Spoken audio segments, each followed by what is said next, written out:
Retired president's body will be laid to rest on Wednesday. Our team is already in Nakuru. Our senior reporter Duncan Haemba, together with the political affairs editor Ben Kitili, are on the ground now, joining us live with the latest. Good evening, gentlemen. Thank you for joining us. Remember, there was a security meeting led by the PS Interior, Karanja Kibicho, yesterday. Would you now report that it's all systems go? Tell us more. Yes, indeed, Akisa. Good evening from here in Nakuru. It is all systems go, as you say, here in this town that was very close to the heart of the late retired President Daniel Toroitich Arap Moi. This is where he spent a lot of time, both at State House Nakuru and, of course, his home in Kabarak, just a few kilometers from where we are. We're just from there with my team.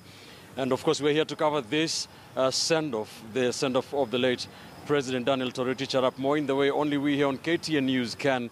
And we can tell you that preparations are in top gear. Everything is set to go as people here in Nakuru and in Kabarak wait to receive the body of the late president and, of course, say farewell to the late former president. And that they say they are ready to receive the world. Of course, this is where everything will be shifting to. All eyes from tomorrow night, basically, will be turning to Kabarak, where we're expecting the body to arrive on Wednesday, and of course funeral service at Kabarak grounds before the final send-off, the final rites on the late President Daniel Arap Moi. We have been to the grounds. The preparations are in top gear, where the people will sit, where we expect, according to the Interior Ministry, over 30,000 people to be thronging that place to bid farewell to the late President Daniel Toroitich Arap Moi, and we expect 10 heads of state to be making their way to this country, of course, for tomorrow's memorial service. But we have been there. The security is in top gear. We also have tried to see what's happening in this town of Nakuru, where Afraha Stadium, where people will be watching the proceedings at the Kabarak on Wednesday. I'm here with my team. I'm here with, among others, Duncan Haemba, senior political reporter, to try and cover this for you, bring you blow-by-blow account of what will be happening here all the way until Wednesday, when the people of this country will be saying goodbye to the late former President Daniel Toroitich Arap Moi. Duncan, welcome. What can you tell us maybe about preparations not only in Kabarak, but also here in Afraha Stadium and also Sacho, where the former president was actually born?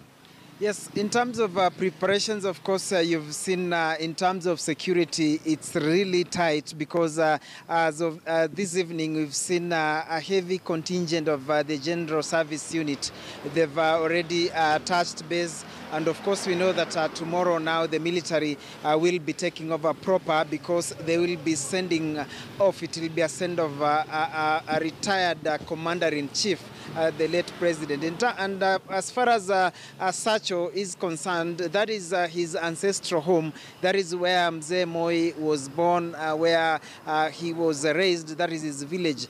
Baringo County Commissioner Henry Wafula has confirmed to us when we visited the place during the day, and says that 2 giant screens which we've seen have been mounted at Sacho High School in his ancestral village. That is where it is estimated, he says it's an estimation of around 3,000 people will be there from tomorrow during the National Memorial Service, as well as Wednesday during his burial at the Kabarak. Remember that he grew up in Sacho, but he was living in Kabarak, that is Rongai constituency in Nakuru County. So in such of his village, it's all systems go, and they're expecting a very big team of about over 3,000 villagers, of course, will be congregating at the Sacho High School, where, as we've said, 2 giant screens have been mounted. This is, not many Kenyans have seen a send-off for a former president or a president in this country. We have seen quite a number of state funerals, but not a president, a head of state. A lot of people don't seem to know what will be happening. It is a big moment for this country, isn't it? Yes, 42 years ago when it happened, that is, it was only 15 years after Kenya had gained her independence.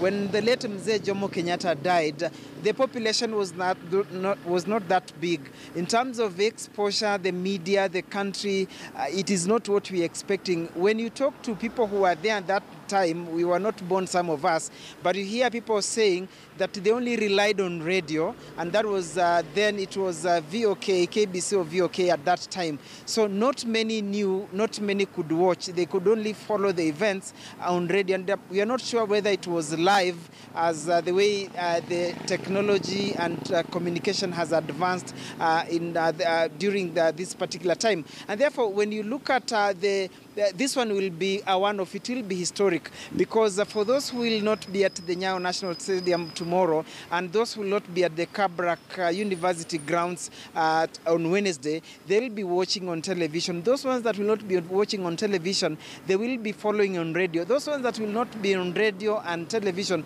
they will be streaming on their mobile phones. So in terms of technology, a lot has changed, and therefore this will be a one-off. And then, of course, what many will be waiting will be that 19-gun salute, because he's a retired commander-in-chief. So a lot will be happening. And again, when the military will descend to this particular part of the country, it will be quite an event that many will live to tell, in as far as the coverage will be going.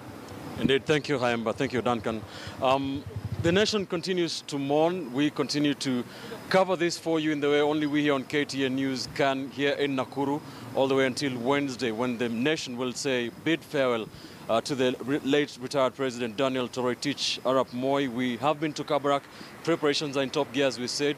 We've had, a number of us have had a chance to visit the home of the late retired president, and of course see the site where the final rites will be happening on Wednesday afternoon. And everything is in top gear, and we can tell you that it is a fully military affair, and a lot of security in this place. Even accessing the place is quite a task. So we are here for you all the way until Wednesday to just be telling you what will be happening here as the nation bids farewell to the late retired President Daniel Toroitich Arap Moi. Over to you, Akisa. Thank you, Political Affairs Editor Ben Kitili and Senior Political Affairs Reporter Duncan Haimba. They're already in Nakuru as we prepare to bring you the latest from that. And remember, as they say, it's all systems go really, as preparations are in top gear to ensure that everything moves on very smoothly during the burial of the late retired President